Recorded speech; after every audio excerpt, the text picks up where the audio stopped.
Toys gallery में घूमकर अपने लिए खिलौने पसंद कर रही साक्षी की नज़र अचानक से एक गुड़िया पर जाकर अटक जाती है। यह गुड़िया दिखने में कुछ अजीब सी नज़र आ रही थी। लंबे बाल और रहस्यमयी सी मुस्कान वाली इस गुड़िया के होठों के पास लाल रंग का एक धब्बा भी लगा हुआ था।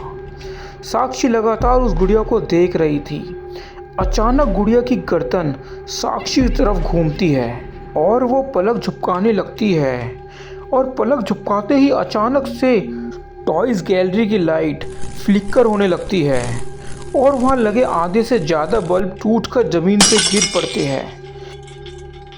और जैसे ही बिजली की सप्लाई कटती है तुरंत इन्वर्टर ऑन हो जाता है और ऑल्टरनेट बल्ब्स ऑन हो जाते हैं। इसके कारण अब गैलरी में हल्की मध्यम सी रोशनी ही नज़र आ रही थी। वाओ, डॉल ने तो अभी अभी अपनी आईज ब्लिंक की। मुझे ये डॉल बहुत अच्छी लगी।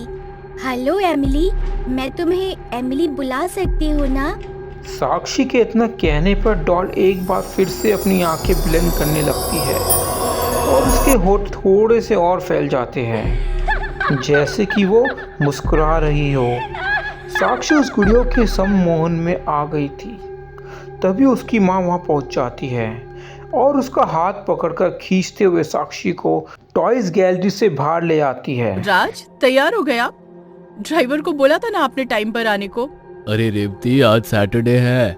आज का पूरा दिन मेरी प्रिंसेस के लिए है। ड्राइवर सुबह 6 बजे ही आ गया है। तुम बस ये बताओ, मेरी प्रिंसेस रेडी हुई या नहीं?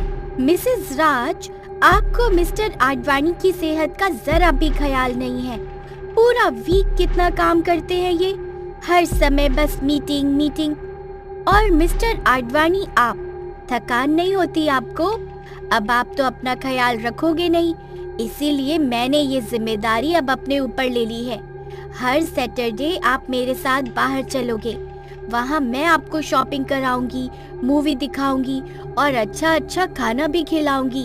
अब तो खुश हो ना आप?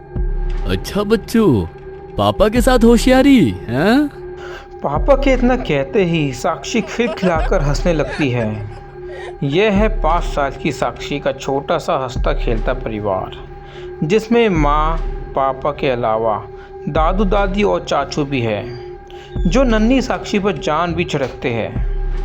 कुछ ही देर में साक्षी, रेवती और मिस्टर आडवाणी मॉल में पहुंचते हैं। कई घंटों की शॉपिंग करने के बाद साक्षी को पापा के पास छोड़कर रेवती अभी अभी बिल कराकर आई थी। अरे राज, कहाँ गई साक्षी? टॉयज गैलरी में है। इतना लाड भी ठीक नहीं है। आधी दुकान तो पहले ही खरीद चुके हैं आप। रुकिए, मैं अभी उसे लेकर आती हूँ। साक्षी टॉयज गैलरी में घूमकर खिलौने देख रही थी। तभी उसकी नज़र सॉफ्ट टॉयज के बीच रखी एक खूबसूरत सी गुड़िया पर पड़ती है। वाह, कितनी सुंदर डॉल है। इसे मैंने पहले क्यों नहीं देखा? हेलो, मेरी दोस्त बनोगी? साक्षी के डॉल को हेलो कहने पर अचानक वह डॉल गर्दन घुमाकर साक्षी की तरफ देखती है और एक डरावनी सी मुस्कान उसके चेहरे पर बिखर जाती है। वाह, डॉल ने मुझे हेलो कहा। अब मैं इसे यहाँ अकेला नहीं छोड़ सकती। साक्षी अभी सोच ही रही थी कि तभी मिसेज आडवाणी वहाँ आ जाती है। यहाँ क्या कर रही हो बेटा? कितने टॉय लेने तुम्हें? इतने खिलौने ले चुकी हो कि अब तो हमें ही दुकान खोलनी पड़ जाएगी। मम्मा प्लीज, मुझे वो डॉल लेनी है। साक्षी, चुपचाप घर चलो अब। No more toys. Promise mamma, last one please mamma. Sakshi ने डॉल खरीदने की जिद पकड़ ली थी और उधर साक्षी जिद देखकर रेवती का गुस्सा आसमान छूने लग गया था। क्या रेवती, तुम भी ना बच्चे के साथ बच्चा बन जाती हो। जहाँ इतने खिलौने लिए और एक सही, क्यों रुला रही हो बच्चे को? हेलो प्लीज, वो डॉल भी दे दीजिए। सर, हमारी शॉप में कोई डॉल है ही नहीं। हम डॉल सेल नहीं करते। मैं देखता हूँ बच्चे ने क्या पसंद किया है। आओ बेटा आओ, अंकल को बताओ क्या चाहिए तुम्हें। शॉपकीपर साक्षी की उंगली पकड़कर उसे पूरे शॉप में घुमा लाता है, लेकिन वो गुड़िया उसे कहीं दिखाई नहीं देती। बेटा, मैंने कहा ना, हमारी शॉप में कोई डॉल नहीं है। अच्छा आप रुको, मैं आपको एक से बढ़कर एक कैरेक्टर दिखाता हूँ। बहुत अच्छा कलेक्शन है हमारे पास सॉफ्ट टॉयज में। शॉपकीपर एक के बाद एक दूसरा टॉय दिखाया जा रहा था, लेकिन साक्षी मुंह फुलाए खड़ी हुई थी। नहीं देखना मुझे ये सब, मुझे वही डॉल चाहिए। उसकी बड़ी बड़ी आंखें थी और लंबे बाल भी थे। वो मुझे देखकर मुस्कुरा रही थी।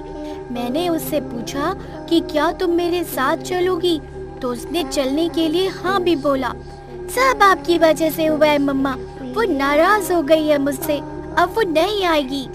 देख रहे हो आप सर चढ़ाने का नतीजा। अरे इतने टॉयज है दुकान में, जो चाहे ले लो, लेकिन नहीं, इसे तो वही डॉल चाहिए जो शॉप में कभी थी नहीं।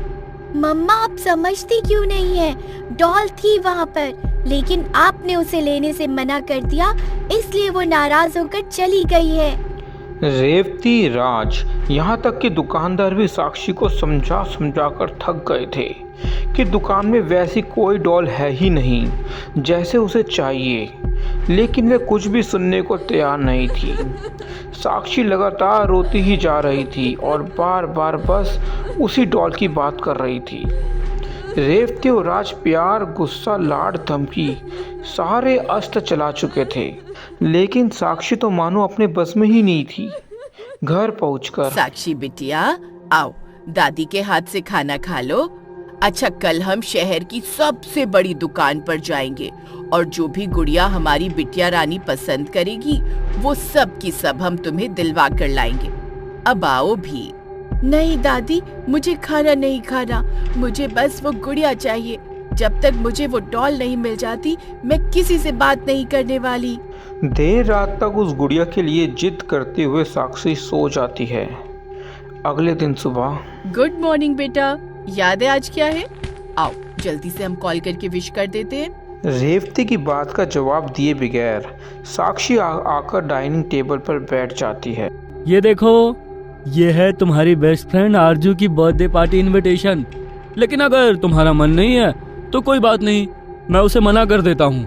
नहीं चाचू, मैं जाऊंगी आरजू की पार्टी में। साक्षी की दोस्त आरजू की बर्थडे पार्टी संयोग से उसी मॉल में रखी गई थी जहां एक दिन पहले साक्षी अपने मम्मी पापा के साथ शॉपिंग करने आई थी। बेटा, पापा की आज बहुत इम्पोर्टेंट मीटिंग है और मुझे एक सोशल इवेंट में जाना है। आई एम सो सॉरी बेटा, मैं तुम्हारे साथ नहीं चल पाऊंगी। माँ की बात सुनकर साक्षी पहले से भी ज्यादा गुस्सा हो जाती है। अरे भाभी, आप क्यों मेरी गुड़िया रानी को ऐसे कहकर मायूस कर रही हो? आप बिजी हो लेकिन चाचू तो फ्री है ना, मैं आपको आज बर्थडे पार्टी में लेकर जाऊंगा। हैप्पी? चाचू की बात सुनकर साक्षी के चेहरा खिल गया था।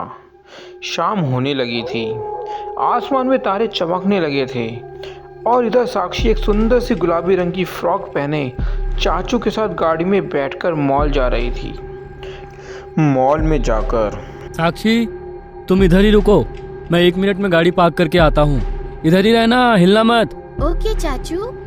जैसे ही विराज वहाँ से जाता है, एक आदमी जिसने अपने चेहरे पर काला मास्क लगा रखा था वहाँ आकर खड़ा हो जाता है। दिखने में वो आदमी बड़ा रहस्यमयी सा नज़र आ रहा था। उसके हाथ में कुछ गुब्बारे और एक डॉल थी। साक्षी को देखकर उसने उंगली से इशारा करके उसे अपने पास बुलाया और डॉल दिखाकर पूछा, ये डॉल कैसी लगी तुम्हें? अरे ये तो वही डॉल है। हेलो डॉल, तुम कहाँ चली गई थी? मैंने कितना ढूंढा तुम्हें, और तुम्हें पता है तुम्हारे लिए मैं बहुत रोई भी। अपनी मम्मा की तरफ से मैं तुम्हें सॉरी बोलती हूँ। तुम्हें पता है बाद में मम्मा मान गई थी, लेकिन पता नहीं क्यों वो शॉप वाले अंकल कह रहे थे उनके पास कोई डॉल है ही नहीं। वैसे अंकल, आपको ये कहाँ से मिली? साक्षी के सवाल के जवाब में उस मास्क वाले आदमी ने साक्षी के सर पर हाथ फेरा और डॉल उसके हाथ में थमाकर चुप रहने का इशारा किया और अचानक गायब हो गया। अरे ये डॉल कहाँ से आ गई? अच्छा, घर से ही लेकर आई हो ना बेटा? बेटा, पार्टी में डॉल लेकर आओगी तो ये वहीं छूट जाएगी, इसे घर पर छोड़कर आना चाहिए था। विराज अभी बोल ही रहा था कि उसका फोन बजने लगता है। अरे ये रिया का अचानक फोन आ गया, नहीं उठाऊंगा तो मुंह फुला लेगी। वैसे ही बात बात पर शादी तोड़ने की धमकी देती है। अब साक्षी बेटा, 2 मिनट रुको, एक इम्पोर्टेंट कॉल आया है, मैं अभी अटेंड करके आता हूँ। हाँ। विराज कुछ देर तक अपनी मंगेतर से बात करने के बाद आता है और साक्षी को लेकर मॉल के अंदर छोड़ देता है। और जैसे ही साक्षी बर्थडे पार्टी में पहुंची, पार्टी शुरू हो चुकी थी। अरे साक्षी, आओ ना, हमारे साथ खेलो। क्या वहाँ एक कोने में बैठी हुई हो? नहीं, मैं अपनी फ्रेंड को अकेला नहीं छोड़ सकती। तुम लोग खेलो ना। हैं? कौन सा फ्रेंड? हमें तो कोई नजर नहीं आ रहा।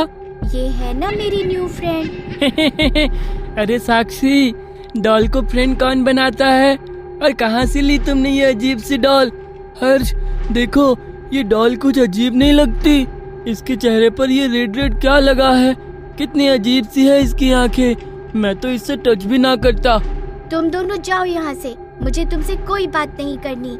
साक्षी को चिंटू और हर्ष का मजाक उड़ाना बहुत बुरा लग रहा था, इसलिए अब वो गुस्से में एक कोने में बैठी हुई थी। चिंटू और हर्ष साक्षी के पास से चले गए थे, लेकिन वह पार्टी में सभी बच्चों से साक्षी की डॉल की तरफ इशारा करके उसका मजाक उड़ा रहे थे। और अचानक चिंटू और हर्ष जाकर दीवार से टकरा जाते हैं और ज़मीन पर गिर पड़ते हैं। एक तरफ वो दोनों दर्द से चीख रहे थे और दूसरी तरफ साक्षी उन्हें देखकर जोर जोर से हंस रही थी। साक्षी का यह अजीब सा व्यवहार पार्टी में किसी को भी समझ में नहीं आ रहा था। चिंटू और हर्ष लगातार दर्द से चीख रहे थे, इसलिए जल्दी से उन्हें अस्पताल ले जाते हैं, जहां पता चलता है कि चिंटू के हाथ और हर्ष के पाँव में फ्रैक्चर आ गया है। पार्टी में हादसा होने के बाद सभी पेरेंट्स अपने बच्चों को लेकर वापस अपने घर पहुंच जाते हैं। अगले दिन, बेटा क्या हुआ था पार्टी में? कैसे उन दोनों को इतनी चोट लगी? झगड़ा किया क्या दोनों ने? जो हुआ अच्छा हुआ, उनके साथ ऐसा ही होना चाहिए। साक्षी, ये क्या बोल रही हो तुम? अपने दोस्तों के बारे में ऐसे कौन कहता है? देख रही हूँ आजकल बहुत अजीब बिहेव करने लगी हो। पहले मॉल में तुमने इतना बड़ा तमाशा कर दिया और अब अपने दोस्तों के लिए ऐसे बोल रही हो। रेवती ने देखा जब वह अपनी बेटी को डांट रही थी। उस समय साक्षी अपने हाथ में पकड़ी डॉल को देखकर जोर जोर से मुस्कुरा रही थी। ये क्या है साक्षी? मैं तुमसे बात कर रही हूँ ना। और ये डॉल कहाँ से आई तुम्हारे पास? ये मेरा गिफ्ट है मम्मा, देखो ना कितनी अच्छी है ये। मैंने इसका नाम भी रखा है एमिली। अच्छा है ना? ये गिफ्ट है? ऐसे रिटर्न गिफ्ट कौन देता है? कुछ अजीब सा महसूस हो रहा है इसे देखकर। पता नहीं क्या ट्रेंड है ये रिटर्न गिफ्ट देने का। आजकल के फैशन मेरी समझ से बाहर है। दिखाओ तो जरा। नहीं मम्मा, आप इसे नहीं ले सकते। एमिली नाराज हो जाएगी। मैंने एमिली को प्रॉमिस किया है कि मैं इसे हमेशा अपने साथ ही रखूंगी, किसी को नहीं दूंगी। साक्षी बोल ही रही थी, तभी रेवती के पास एक फोन कॉल आता है। बेटा, तुम्हारी फ्रेंड अनु की मम्मा का कॉल था। हम लोग अभी हर्ष और चिंटू से मिलने जाएंगे। उनकी तबीयत सही नहीं है ना? मैंने कहा ना मम्मा, उनके साथ जो हुआ अच्छा हुआ। मैं उनसे मिलने नहीं जाऊंगी। बेटा, वो आपके बेस्ट फ्रेंड है, ऐसा क्यों बोल रही हो आप? आपका झगड़ा हुआ क्या उनसे? बोला ना मुझे नहीं जाना। इतना कहकर साक्षी गुस्से में वहाँ से चली गई थी। कुछ समझ नहीं आ रहा ये ऐसे क्यों रिएक्ट कर रही है। आप प्लीज थोड़ा ख्याल रखेंगे इसका। मैं हॉस्पिटल होकर आती हूँ। आखिर क्या चल रहा है रेवती के घर में? साक्षी के अजीब बर्ताव के कारण क्या समझ पाएगी रेवती कि आने वाला समय कोई अनहोनी लेकर आएगा? जानने के लिए देखना ना भूलिए कहानी का अगला भाग।